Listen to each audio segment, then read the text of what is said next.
All right, welcome everyone. We're Semblance of Sanity. I'm Caleb. I'm Jacob. And we're here for Run with the Wind, episode 16. All right. Break a leg. Yeah. Don't. Please Don't do that. Please do not. Just leap like a gazelle right over the person and keep Run going. with the wind. Yep. And keep going. It's going to be fine. That was something that I did not need last episode. No. So now we can go into this one with the whole thing of, it was a debate. It Yep. was nothing. It was just no big deal. And he doesn't Fine. land on his bad leg. When he makes the jump, but it's the right leg or whichever one that wasn't hurt that is the one that takes the impact from the jump. So there is nothing that will be a problem here. Absolutely nothing. To be honest, I'm more worried about him trying to avoid rather quickly, and he ends up getting hit from behind, and it caused him to roll something. There's so many ways this can go badly. Yep. But if it goes badly, I'm coming for you, show. Yeah. I'm coming for you. Dare touch my boy, IG. So, y'all, without further ado, let's find out what happens.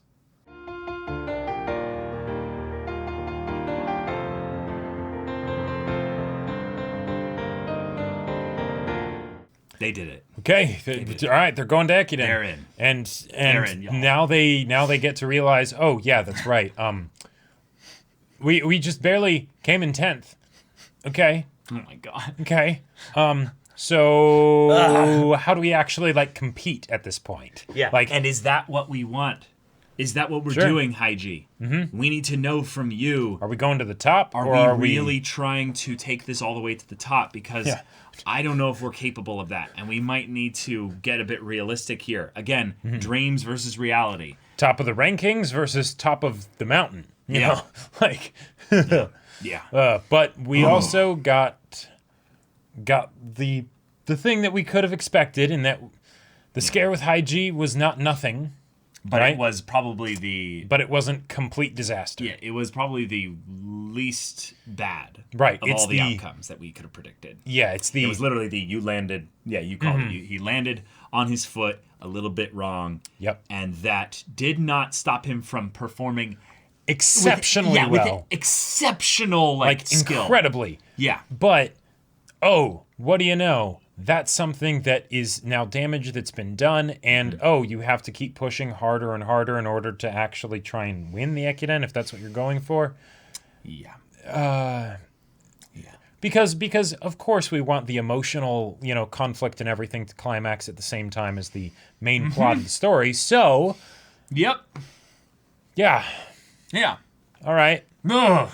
But guys, there's only 6 episodes left. There's only 6 episodes left of this show. Yeah. That is that's crazy to think about. Every time. I don't know what it is. But it's the combination of the 3, I would say, kind of main characters in this show, in Haiji, Kakeru, and Prince. Yeah. Prince is not really a main character compared to those two, but it's that he's the main underdog of this story. The underdog among underdogs, yeah. Right. And while everyone else is starting to find their place, and Shindo is one of their top performing people here. He's the shortest one there. Yep. And yet he's kicking ass out here. Oh yeah. And the way that he was basically collapsing at the end of it, and we saw people actually getting going carried off the track, right?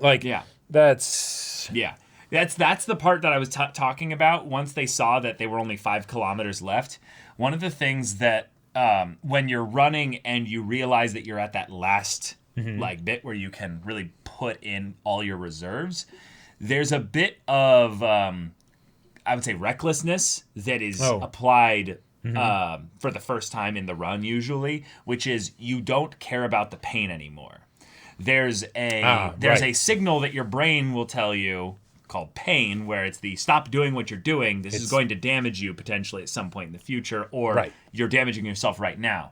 Yep. But when you're running at that speed, you can beat the pain, and it becomes this thing that just submits to you, and you can catch an extra wind of energy, and yet you can really hurt yourself. And it's not just the muscles and stuff. Yeah. It's the lungs. It's just like it's all kinds of stuff. Again, if you want to get some more information on just how badly you can hurt yourself, look up David Goggins. Totally. But yeah, But, like in this case here, we saw them. They were collapsing at the Yep. end of the run because all the adrenaline wears off. They psychologically then shut down because they're like, I don't need to do this anymore. And then their body's like, okay, good. You're done doing things now. And then Good night. it's like, all right, but we need to get you off the track because, other people are coming through here very fast, and we would hate to have someone get injured. Yep. I have seen people collapse onto the concrete, drop. Like, Oh, yeah? like when they're done with the race. And it's the thing of where their body's like, okay, their mind's like, you're done, you're okay. But then their body's like, okay, good, then I'm taking over now. Shut down. Hardcore shutdown. Right, and they get hurt on the drop because they like sack of potatoes just poof, just done.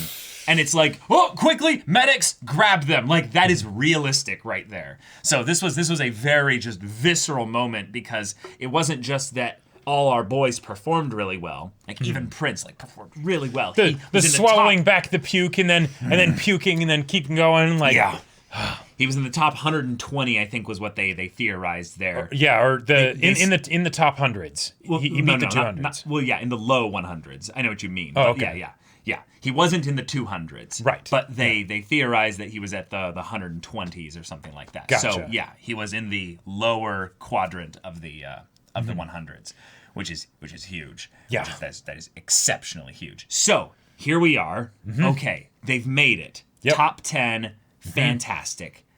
We looked at the spread after the JoJo Bros brought it up at their 7.5 minutes actually between them and Tokyo, which is perfect because those are that's the rival team, So all right, awesome. But the teams in front of them also as well, in between, they had some really serious time differences as well, where you can't just make that up by having Kakeru or Haiji carry the rest of the 8 members of Kansei. Now, 7.5 minutes, so 0.75 minutes per person, 45 seconds on a 20-kilometer thing. That was the qualifier, right? So about a little over 2 seconds per kilometer per person that they would have to shave off in order to get up to that. Yes, over 21.71 kilometers. Yeah. That is a long time. Right, and that is a long time. Yeah, So that's 10 people relay 217.1 kilometers. Yep. 135 miles. Right. So what that means is that each person is doing 21.71 kilometers. But one of the things that is good about this, for some reason I forgot about this, of how close the sections that they were running for the qualifiers are to the actual segments that they need to do for the Ekiden. Yeah. But that's pretty much what they need to do for the Ekiden, right? Totally. Like, just add another, 1.7 kilometers and there you go, right? Yeah. So okay, for some reason I imagined that it was going to be like 40 kilometers per person, which would be crazy. No. But okay. All right. So at this point it really is a speed thing. Yep. It's not as much of an endurance thing. We're counting seconds. We're counting seconds, right? And can they shave them off? Now the problem is that even if they do manage to shave off the 2.25 second or whatever per kilometer per person, well, the other teams are gonna be doing the that same too. thing. Yeah. So I would estimate that there will probably be like a ridiculously large difference between the performances of this and the Ekiden for the top like 4 teams especially. I'm meaning like 5% difference. Yeah, like because a really serious amount. Well, because one of the other things too is that for the qualifier, yes, they're going to be giving their best, right? Totally. But if you think about it, as far as the motivation behind it, it's kind of more of a status thing, to make sure that they all right, we're the top dogs here because this is the qualifiers. If they know that they're going to be in like the top 3 probably anyways, they might not necessarily have as much drive to go all out, to go fully all out, right? Exactly what I was. Yeah. And in the case of like with Kakeru and Haiji, yes, they want to do well because they love running and everyone else does too, but it's also something where their teammates might need all the help they can get. Every bit of energy that Kakeru and Haiji can put into this because they are not professional runners. Right. They're in some ways, some of them are the farthest things from that. Yep. I'm looking at King here, and the fact that him and Nico-chan are still in the back there, that's something, because of some of their lifestyle choices and things like that, where they'll never probably enter anywhere near the top 5 of the team. Like, just looking at Shindo and the fact that Shindo is in the top 5 shows you in a lot of ways, just being real here, how bad of a comparison it would be to take the bottom 5 of the Kansei group and compare them to any of the pro runners that are here. Yeah, yeah. And it'd be night and day. Yep. Because, like, Shindo has every disadvantage here in that his height is, like, just going to shave off his max speed by a lot. If anything, he at least his frame is small, so there's less weight that needs to be carried. Yeah. But that's the shorter legs. That doesn't help anything. Right, but that's literally why he's probably beating, I would say, Nico and King like handily. Yeah. But like you look at Yuki, you look at Musa, you look at the JoJo twins, they're built good. for running. They have a lot going for them. Yep. But they're still also like well down in the middling area of the packs of everyone that qualified and stuff like, here. The, So this is going to be really, really tough if they step up their practice anymore. Right. Like, and then can Haiji even participate in those practices? Yeah, can Haiji participate in those practices? Yeah. Can he keep this up? Yep. Like, exactly. That's just. It's just. God, it's scary. It's scary, y'all, because we want Haiji to have his dream be made into a reality. That's the name of this episode: Dreams and Reality. And to They be have meet at okay some afterwards. point. Yes, exactly. Now, I think this is the kind of show where Haiji's going to make it. Yeah. But it's a thing of whether or not he'll be satisfied at the end of it, whether or not he'll have passed on the kind of the point of what all this was, and also whether or not he'll be able to run just in general after this. Because I don't think he's going to die. This is not some kind of romantic Nicholas Sparks kind of thing like we joked about earlier. Yeah. But I definitely do think there's a possibility that he won't run after this. Right, which is a death in a way. Yeah, that's totally a form of a death, Yeah. But they did it! But our boys did it! Actually did it. So freaking proud of them. And the cameraman is like, waiting.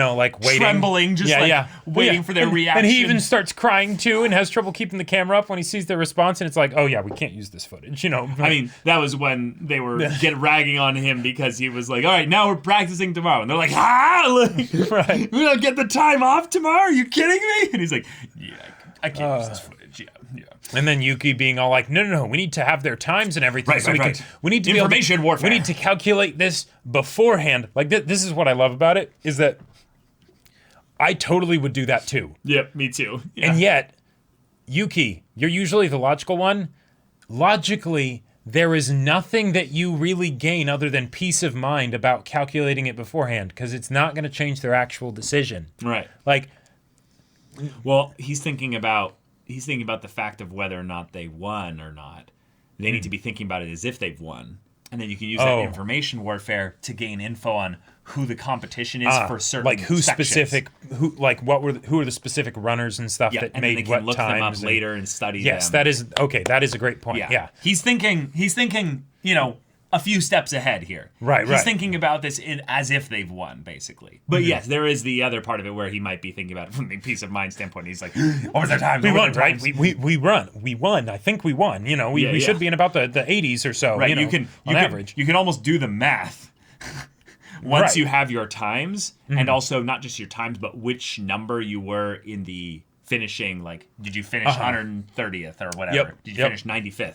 You can, by that logic, just count out and see if it's impossible that you lost based on the number of you that cleared at certain times. Every time they kept okay, when they were revealing the teams and the times and everything. Yeah. I mean, I figured they were going to be at the very fastest 8th place, right? They weren't going to be any higher than that. higher than 8th place. Right. It wasn't going to happen. But when they kept just another team and it's not them and it's just like, okay, come on. Same. I know what you're doing. The same thing. I'm like, okay, fine. We'll drag this all the way out to 10. Yeah. Damn okay. it. All right. What are you trying to make me? So that's how you want to play this, surrounding this. Yeah. Yeah. And then they do it. Yeah. And then they all tackle Haiji.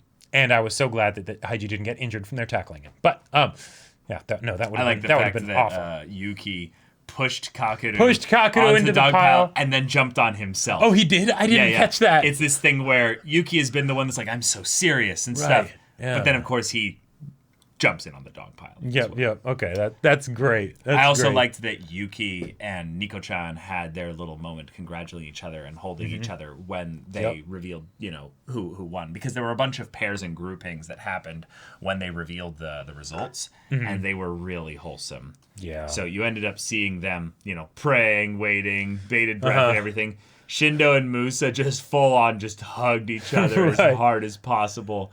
And Yuki does like the cheer. Yeah, and the JoJo twins are like squeezing Nico-chan like so hard.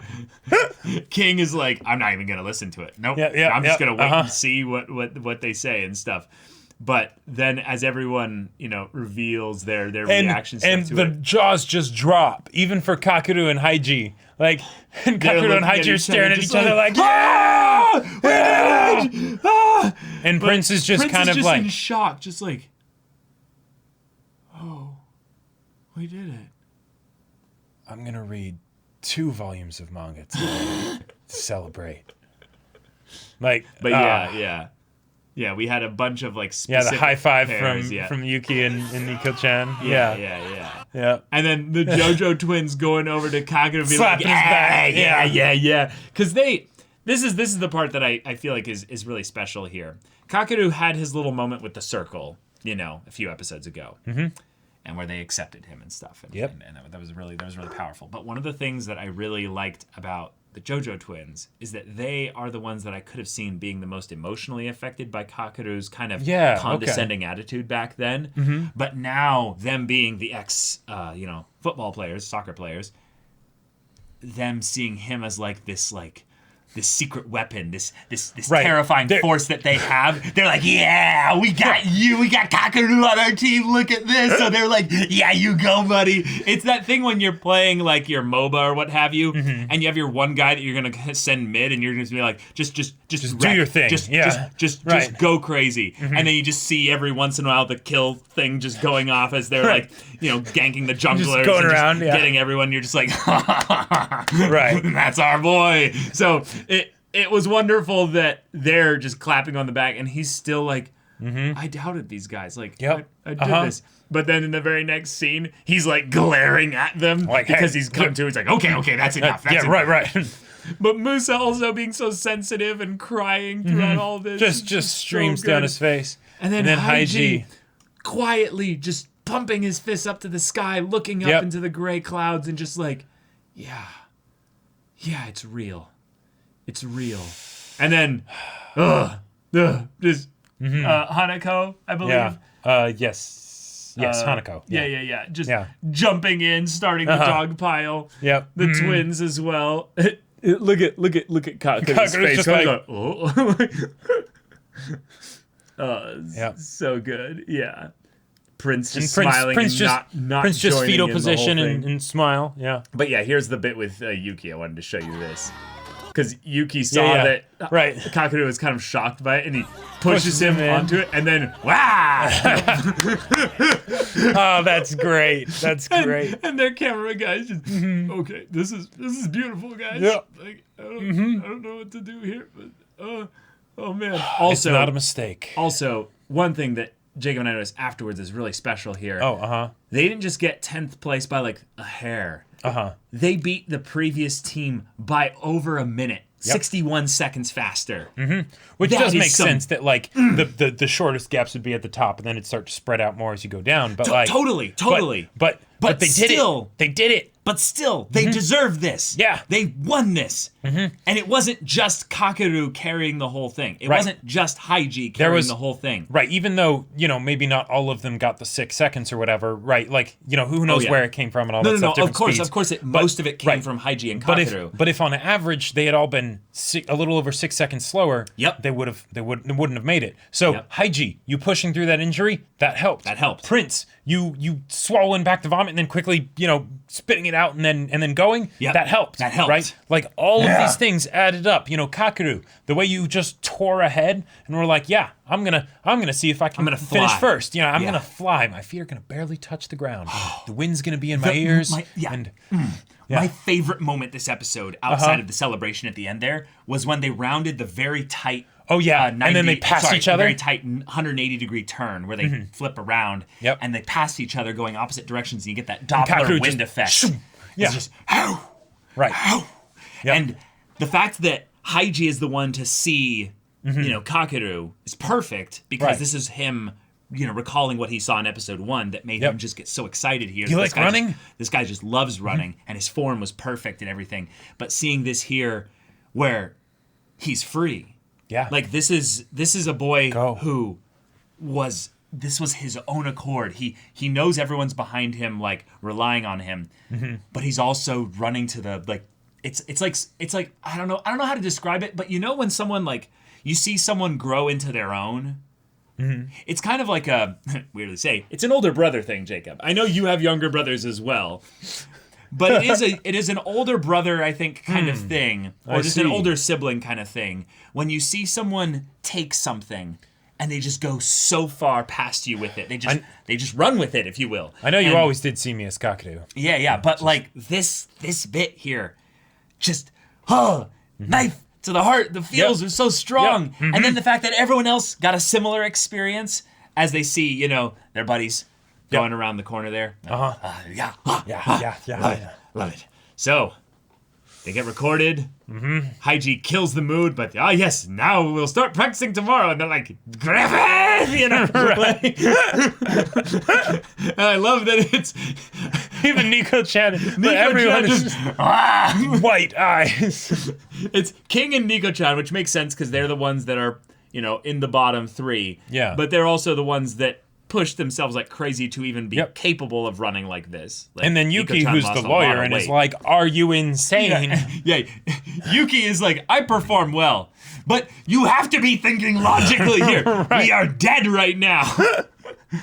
But and then Kakeru just sort of, But what I really love here, also, is if you see in a bit here, there's a part where Prince is lambasted or kind of chastised a bit for whining so quickly after recovering. You must have a lot of energy. Yeah. And he's like, wow, you must have a lot of energy, which, you know what that I think is foreshadowing for? I think it's for the fact that Prince can go a lot faster than this. Prince can go a bit faster than this. And that would be wonderful, wouldn't it? This win fired him up.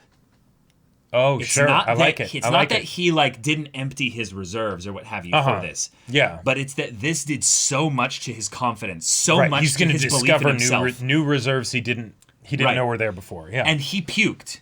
He let all that pain, that gut wrenching, just twisting that he was probably feeling, just let it all out. Yep. And then just I could feel the grit coming from him. Oh yeah. Just I got fired up. So one of the other things, and this is very specific, and I'm sure there's a good chance it's not intentional. Okay. But puking in anime, it's usually censored in some way. It doesn't actually look like vomit. Here. Yeah. Well, or was it?